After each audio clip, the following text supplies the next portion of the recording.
Hello everyone, good morning. নতুন একটা ভিডিওতে তোমাদের সবাইকে ওয়েলকাম জানিয়ে আজকে একটা নিউ ভিডিও এখান থেকে স্টার্ট করছি। আমি ঘুম থেকে উঠে গেছি, সমস্ত কাজ বাজ কমপ্লিট হয়ে গেছে।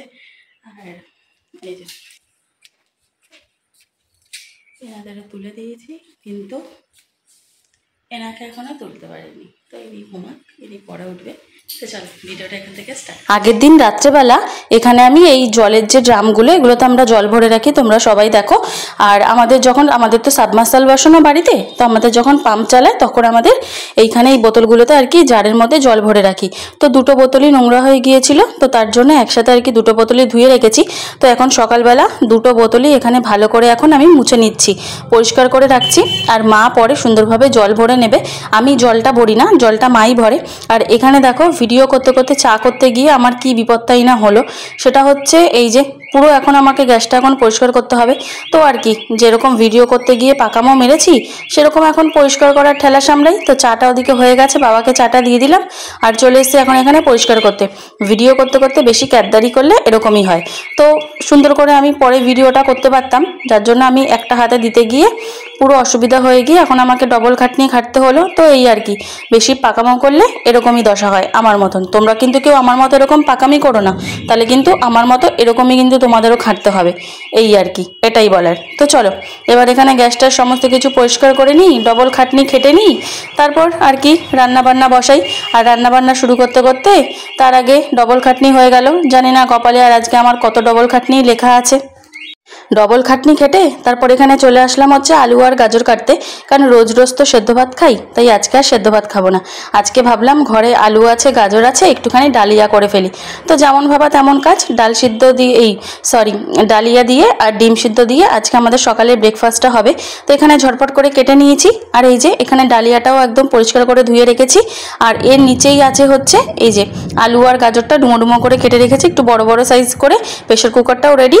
তো চলো এইবার মাকে এখানে ডাবটা দিয়ে তারপর আমি যাব হচ্ছে ডালিয়াটা বসাতে। তো রোজ আমি কি করি জানো তো, এখানে এই যে রোজ আমি এই ছুরিটা দিয়ে ডাবটা কাটি, কিন্তু আজকে এত চেষ্টা করার পরেও আজকে অন্যদিন ভিডিও করি না, তো আজকে যখনই আমি ভিডিও করতে নিলাম তখনই আর আমি সেটাকে করতে পারলাম না। তো যাই হোক, ফেল হয়ে গিয়ে বাবাকেই দিলাম, শেষ পর্যন্ত দাও দিয়ে কেটে দিল। আসলে আজকে ডাবটার ভিতরে পুরো মোটা আঁচি হয়ে গেছিল, আর জলটাও একদম কম ছিল। দাঁড়াও তোমাদেরকে দেখাই, এত বড় ডাবে কইটুকু জল হয়েছে। এই যে দেখো, দাও দিয়ে কাটতে কাটতেও বাবার কিন্তু আটকে যাচ্ছে, কারণ ভেতরে কইটুকু ডাব আর শ্বাসটা এতটা মোটা আমরা বুঝতেই পারিনি। আর এই যে এইটুকু ডাবের জল হয়েছে। আর তারপর তো শ্বাসটা তোমাদের দেখালাম না, ভিডিও করতে ভুলে গিয়েছিলাম। আর এই যে এখন আমি চলে এসেছি হচ্ছে খারকোল পাতা কাটতে, কারণ খারকোল পাতা বাটা করব আজকে। তো এইটাই ভালো করে আর কি কেটে নিই। আগের দিন রাত্রেবেলা তো আমি আর বাবা মিলে এই পাতাগুলো ছাড়িয়ে রেখেছিলাম আর ডাটাগুলোকেও ছাড়িয়ে রেখেছিলাম। তো অনেকক্ষণ পর তোমাদের সাথে কথা বলছি আবার। আর এখন আমার মোটামুটি অনেক কিছুই হয়ে গেছে, সকালবেলা খাওয়া হয়ে গেছে। ডালিয়াটা তোমাদের সাথে শেয়ার করতে পারিনি, কীরকম কী হয়েছিল, খেতে ভালো হয়েছিল, টেস্টি হয়েছিল। তো তারপরে ডালিয়াটা শেয়ার করতে পারিনি, তার কারণ হচ্ছে তাড়াতাড়ি করে খেয়ে নিয়েছিলাম, ওইখানে কাজবাজ করছিল, জিনিসপত্র ছড়ানো ছিল, তো ওর মধ্যে আর শেয়ার করতে পারিনি। আর এখন রান্না মোটামুটি হয়ে গেছে, ভাত হয়ে গেছে, ডাল হয়ে গেছে, ভাজা হয়ে গেছে। এখন হচ্ছে খারকোল পাতা বাটবো আর হচ্ছে পেঁপের আলু তরকারি করবো, ব্যাস। তো খারকোল পাতার জন্য খারকোল পাতাটা এখানে ধুয়ে রেখে দিয়েছি জল ঝরাতে। আর এদিকে তো আমি এই যে পেঁয়াজ আর রসুনটা ছাড়িয়ে রেখেছি, কিন্তু রসুনটা কম পড়বে, তার জন্য আবার আমাকে এখন ছাড়াতে বসতে হবে। খারকোল পাতাটা মানে ধুতে গিয়ে আমার অবস্থা খারাপ। কালকে যখন ছাড়িয়ে রাখছিলাম আমি আর বাবার কেন জানি না একটু হাত চুলকোয়নি, কিন্তু আমার একদম জান বেরিয়ে গেছে। তারপর শেষ পর্যন্ত মা বলল যে একটুখানি ইসে কর, নুন দিয়ে সর্ষে তেল দিয়ে হাতে অনেকক্ষণ ধরে ডল, তাহলে দেখবি কমে যাবে। তো কাজ দিয়েছে। এই কথাটা বলার আমার একটাই উদ্দেশ্য, সেটা হচ্ছে তোমাদের কারোর হলে তোমরাও এটা করতে পারো, একদম সেকেন্ডের মধ্যে হাতের চুলকানিটা কমে যাবে, এটাই বলার। তো চলো আমি এবার রসুনটা ছাড়িয়ে নিই, আর খারকোল পাতার রেসিপিটা শর্টসে শেয়ার করবো, তোমরা দেখে নিও। তো যার জন্য এখন আমাকে দুটো গ্যাসে কোনোরকমভাবে বসাতে হয়েছে। তো একটা গ্যাসে পেঁপেটা ভাজতে বসিয়েছি, আলুটা ভাজা হয়ে গেছে এই যে, আর একটা গ্যাসে খারকোল পাতাটা হচ্ছে, ব্যাস এই দুটো হয়ে গেলেই কমপ্লিট। আজকে না রান্না করতে করতে অনেকটা দেরি হয়ে গেছে, কারেন্টটা চলে গেছিলো, যার জন্য মিক্সিতে মশলাটা করতে আমার দেরি হয়ে গেছে বলে আরও দেরি হয়ে গেল। আমার এতটুকু খেয়াল ছিল না যে ও আমাকে বলেছে ও দুটোর সময় বেরোবে। তো এখন বাজে এখন বাজে 1:45। তো আমাকে মোটামুটি 1:30টার মধ্যে রান্না Incoming voice call from Sajara Baba. Make করারও আর টাইম পেলো না, এই যে মেক করে বসে আছে। এখন যেতে হবে আবার ছাদে আমসত্ত্ব তুলতে। এখানে আমার খারকোল পাতা রেডি, শুধু জাস্ট ঢালবো। আর এখানে পেঁপে আলুর তরকারিতে এই যে মশলা কষাচ্ছি।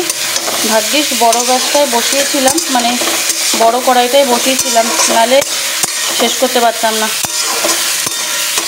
পেঁপে আলুর তরকারিটা তো কীরকম হয়েছে তোমাদের দেখানো হয়নি, দাঁড়াও। এই যে এটা হচ্ছে খারকোল বাটা, আর এই যে এটা হচ্ছে পেঁপে আলুর তরকারির ফাইনাল লুক।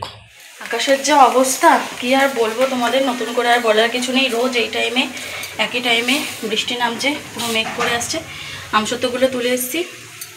তো চলো একবারে এখন সমস্ত কাজবাজ কমপ্লিট করে তারপর একবারে পরে তোমাদের সাথে দেখা হচ্ছে। এখন আর বেশি কথা বলবো না, কারণ ঝটপট করে কাজ করতে হবে। ও আসলে বড় ওকে খেতেও দিতে হবে। যেইরকম রুমাল ভাঁজ করে দেবো সেই রকমই রুমাল নেবে, বুঝতে পেরেছো?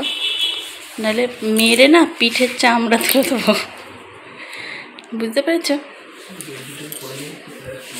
এটা কিরকম জার্সির মতো লাগে এই গেঞ্জিটা, দেখি। হ্যাঁ, মনে হয় কি খেলতে যাচ্ছ সেই আগের মতো। দেখি তাকাও। খাওয়া দাওয়া সব কিছুই কমপ্লিট হয়ে গেছে। আর আজকে খারকোল পাতা বাটাটা দারুণ হয়েছিল খেতে, খুব ভালো লেগেছে। আর এই যে এখন ফল নিয়ে বসে গেছি। আজকে তো ও নেই, তখন বেরিয়ে গেছে, একা একাই ফল খাই। ওকে মিস করি যদি না থাকে। ফল খাওয়ার সময় একটু ঝগড়া মারপিট হয়। তো চলো এখন ফল টল খেয়ে জোরদার একটা ঘুম দিই, তারপর পরে সন্ধ্যাবেলা দেখা হচ্ছে। সন্ধেবেলা চাটা খেয়ে আমি এখন এখানে একা একা বসে আছি। আর আজকে বাড়িতে আমার মা আর পিসি এসেছিল, তো ওরা আসার পর সবার সাথে কথাবার্তা বলে ওরা চলে গেছে। তারপর এখানে আমি আর বাবা বসেছিলাম। আর এখানে আমি এখন দেখছি হচ্ছে রোশনাই। এই সিরিয়ালটার আমার আগে খুব একটা ভালো লাগতো না, কিন্তু এখন যেহেতু বিয়ের সিজন চলছে তো এখন বেশ ভালোই লাগছে। আর তারপর চলে আসলাম এখানে হচ্ছে গাটি কচু কাটতে। না আজকে রাত্রে কিন্তু একদমই তরকারি হবে না, এই তরকারিটা করব হচ্ছে কালকের জন্য। আসলে মার যে দুই বান্ধবী আছে, দুই কাকিমা, তো ওই কাকিমা দুজন কালকে আমাদের বাড়িতে আসবে বলেছে। তো তার জন্য কাটাকুটিটা আগের থেকে করে রাখলাম, না হলে না গাটি কচু কাটতে অনেকটাই টাইম লাগে। তো সকালবেলা যেহেতু মোটামুটি অনেকগুলোই পদ রান্না করার আছে, তো তার জন্য ভাবলাম যে গাটি কচুটা এখন কেটে রাখি। ব্যাস বসে গেছি গাটি কচু কাটতে, আর একদিকে সিরিয়াল দেখছি বসে বসে। আর গাটি কচুটা কাটা হয়ে গেলে এখন এখানে আমি ভালো করে চটকে ধুয়ে নেব, কারণ গাটি কচুটা তো প্রচুর মাটি থাকে। তো এখন আমি এখানে ধুয়ে জল ঝাড়া দিয়ে রাখবো, যাতে পুরো জলটা শুকিয়ে যায়। তো গাটি কচু কেটে তো জল ছাড়িয়ে রেখে এসেছি।